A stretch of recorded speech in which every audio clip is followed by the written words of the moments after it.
Централна гара Толедо. Пристигаме с бързия и комфортен влак от Мадрид. Още отначало сме впечатлени от гарата на града. Пътуването трае по-малко от час. Пътят към сърцето на града е напред и нагоре.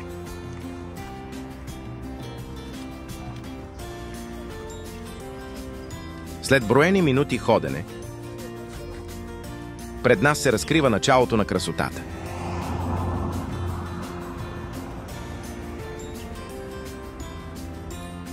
Средновековните, впечатляващи крепости на Толедо. Създадени да пазят града и жителите му.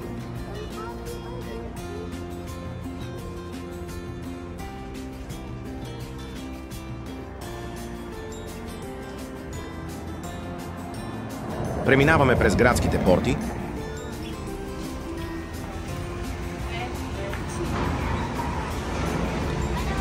и навлизаме в сърцето на града.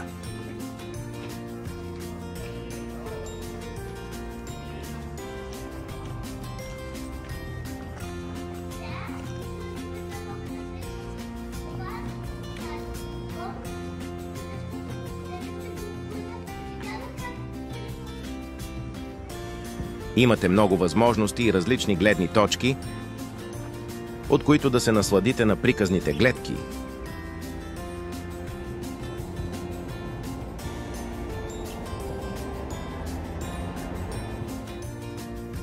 За съжаление на туристите, по тесните улички има и доста спрели автомобили. С всяко изкачено стъпало и възвишение се радваме на архитектурните постижения на предците. Мултикултурен и мултинационален град, събрал в себе си различни религии, раси и националности.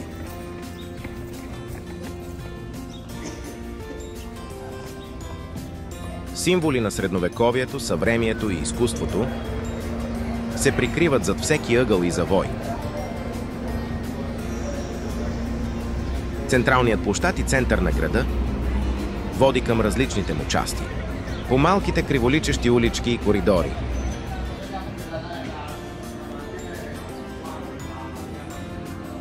Десетки магазини за сувенири, автентични костюми, храна и най-разнообразни пособия ни приканват да пазаруваме. Деликатесите от месо и прясно препечен хляб охаят отдалече и изглеждат като приготвени от майстори-готвачи. Менютата на заведенията са семпли, но напълно достатъчни за добър обяд или вечеря. Макар и през февруари, улиците са пълни с туристи.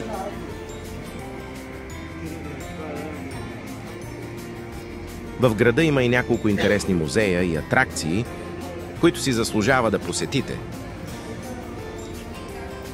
Имат отделни такси за вход, както и време и час за възможно посещение. Разходихме се първо самостоятелно, а после се доверихме и на местен екскурзовод. Резервирахме час за беседа от приложението Free Tour.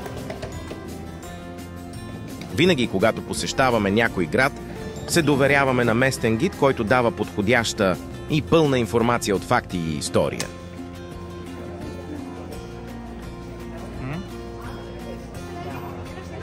Десетки работилници и магазинчета на местни майстори и творци и местни деликатеси от хамон привличат вниманието ни. Солени и сладки или комбинирани вкусове и идеално аранжирани артикули и стоки. Разположен в сърцето на Испания, на час път с кола южно от Мадрид, се намира красивият средновековен град Толедо, старата испанска столица. Наричан още градът на трите култури, заради смесицата от християнски, мюсюлмански и еврейски сгради, Толедо е един истински музей на открито и е част от списъка на ЮНЕСКО за световно културно наследство. В града има над 30 музея, както и редица важни исторически сгради.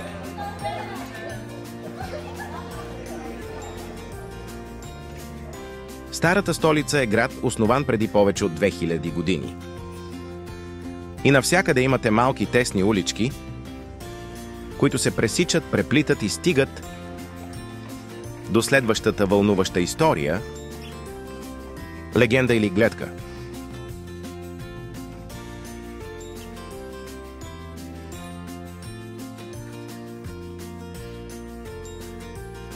Зад всяка ограда, порта или стена има интересен факт или нечий живот, разказан в преданията и легендите на града.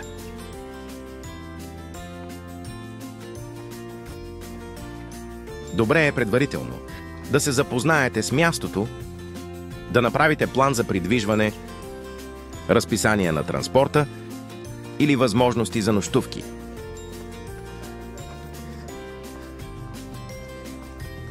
Има достатъчно опции в популярните за целта сайтове.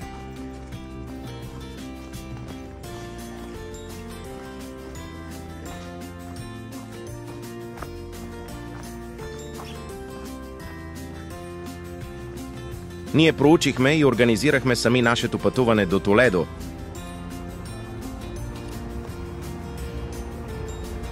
Но имате и платени опции с транспорт и екскурзовод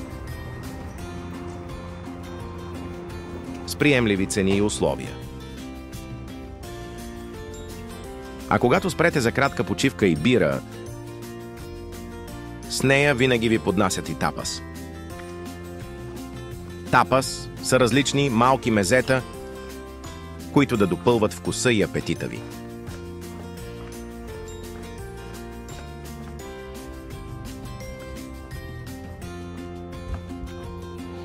Ако не се изгубите сами, все някой може да ви помогне.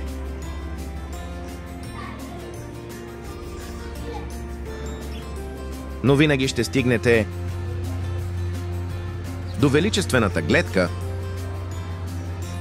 на катедралата на Толедо. Строителството на катедралата започва през 1226 година по време на управлението на крал Фернандо III. Завършването на катедралата отнема повече от 2 века, което обяснява богатството на стилове и декоративни елементи.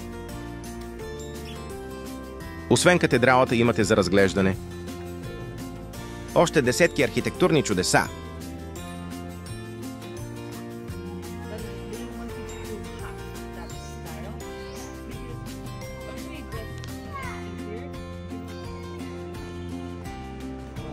Толедо е разположен в меандър на река Тахо, на 75 км югозападно от Мадрид.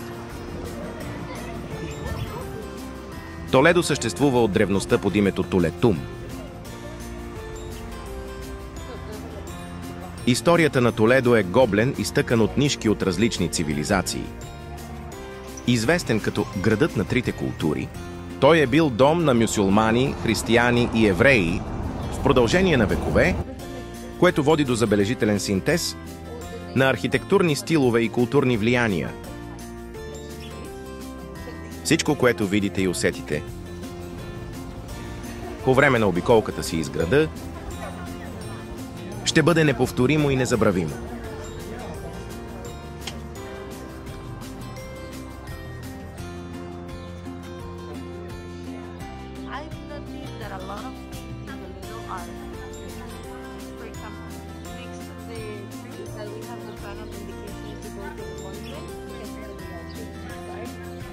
И вдъхновени от изящната архитектура, история, кулинарни съкровища и красоти, ще поискате да се върнете в Толедо отново.